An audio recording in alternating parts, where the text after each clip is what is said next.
chiropractor, Dr. Gregory Johnson, and today we are going to be covering one of the most common disorders in our society today, which is known as forward head posture.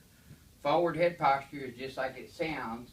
It's with the head being forward, and what that does is it creates an abnormal spinal, standing, biomechanical, weight-bearing problem, not only in the cervical spine, but all the way down into the lumbar spine.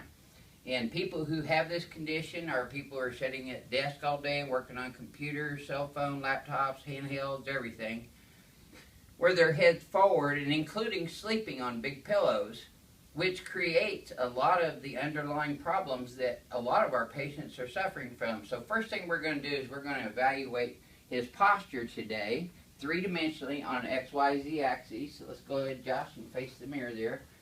And we want to thank Josh for participating in this today. Okay, we'll have you close your eyes and flex your head forward all the way.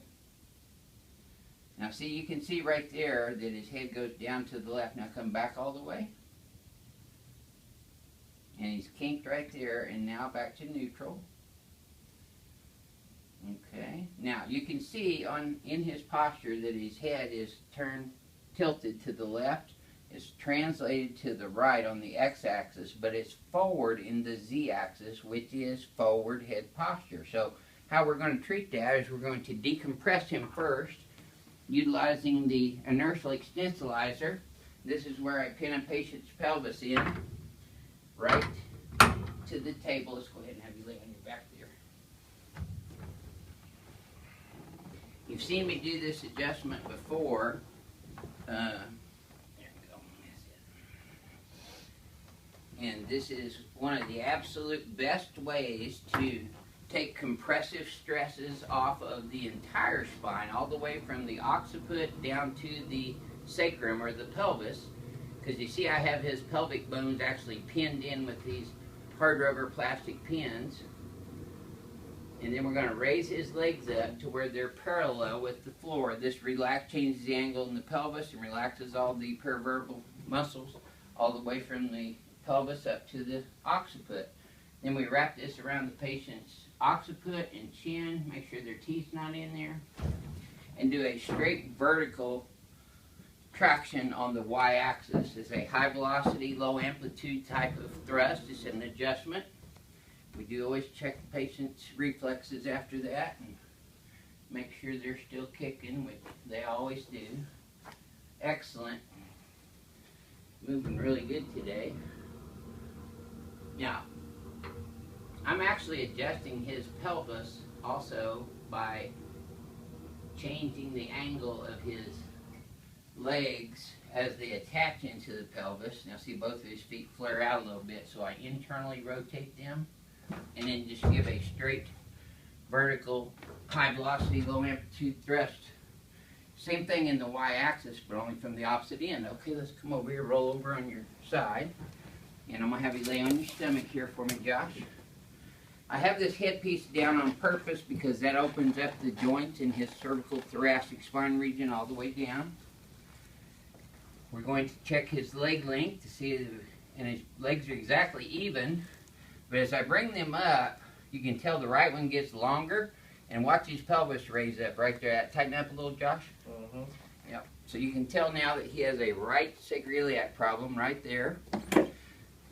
So we're going to adjust that in the X, Y, and Z axes.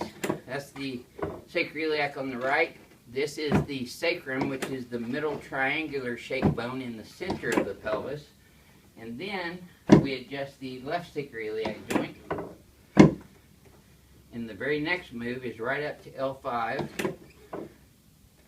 That's the last vertebra in your spine. It's the most weight-bearing vertebrae in your spine. So that's why the disc at L4 and 5 are the most commonly degenerated disc in the spine. And they're also the most commonly herniated or bulged disc in the spine. Now that moved really good. I don't know if you could hear that over there, but see, we adjust all the way up into his upper dorsal spine. Now he has trigger points in his trapezius muscles, levator scapula muscles, as well as his rhomboid muscles from having forward head posture. So we're going to work on those trigger points, and those are real tight still. And I bet you this one's pretty tender right there.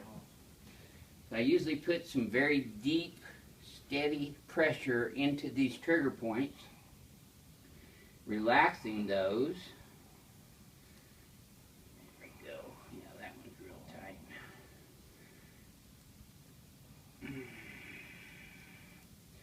Now this is one of those hurt so good moves. If a patient has these trigger points, they're filled up with toxic metabolic waste products just from normal cellular metabolism.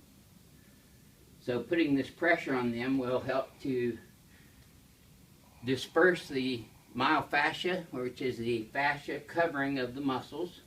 It allows the blood to carry in oxygen nutrition into the cells, as well as helps the circulation also carry out the metabolic waste products of just normal cellular metabolism.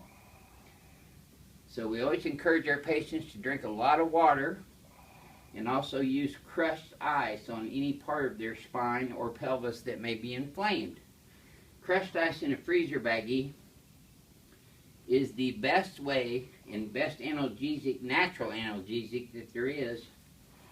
Very good. Now, let's let this relax. This is upper thoracic right there, and that's on the other side. Very good. Now let's check his leg length again. They're exactly even in this position, and they stay even all the way up, and his pelvis didn't raise up. Did that feel a little better in your low back that time? Yep. Very good. Okay, let's turn you on your back. And slide down to where your chest is over here. Now we're going to be adjusting, this squint down a little bit more for me, Josh. We're going to be adjusting his AC joints, which are right here. That's called the acromioclavicular joints. Put your arms out flat up for me. There you go. And then I'm going to be adjusting his clavicle, where it attaches to the sternum, as well as his ribs, where they attach to the anterior sternum as well. This is called the sternoclavicular joint and the costosternal joints. Excellent. Good. Now let's have you turn sideways and sit up and face toward your knee. There we go. Very good. See, he's a good patient model because he doesn't cry or anything. Okay. There we go. Excellent.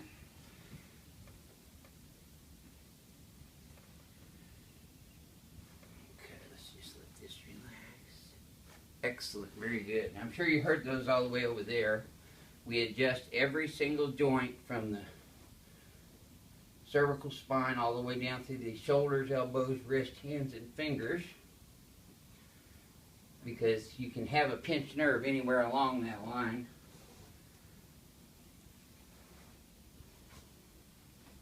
Excellent. Very good. Here, Renee, come back over here for a second. Josh, would you mind telling our YouTube audience how this has done for you and your condition over a period of time that we've been taking care of you? It's done good for me over the last, I guess, month. Yeah, about 1 month so far. When I first came in, it was very painful, and I could almost barely walk. It was difficult to sleep, and there's been a lot of progression, and I feel a lot better every day now from the stuff that we've been doing in here. Great. Well, thank you very much for that, and we're happy to have you as a patient. Now let's come over and shoot you. This is always our last adjustment on people. We use a instrument, a very high velocity, low amplitude instrument. We're going to mirror image his posture. Okay, let's flex you forward and backwards again. Now he already has better range of motion on that and smoother. And you can tell that his head's not as forward or as tilted. So let's pull these up and back. This is called mirror image adjusting. We're going to put him in exactly the opposite configuration. And then we're going to adjust his atlas bilaterally on the x-axis. Now you can relax, and let's flex your head forward all the way. And backward all the way. Very nice. Does that feel smoother? Mm-hmm. Take a look at that. This is your Houston chiropractor, Dr. Gregory Johnson. We'll see you next time.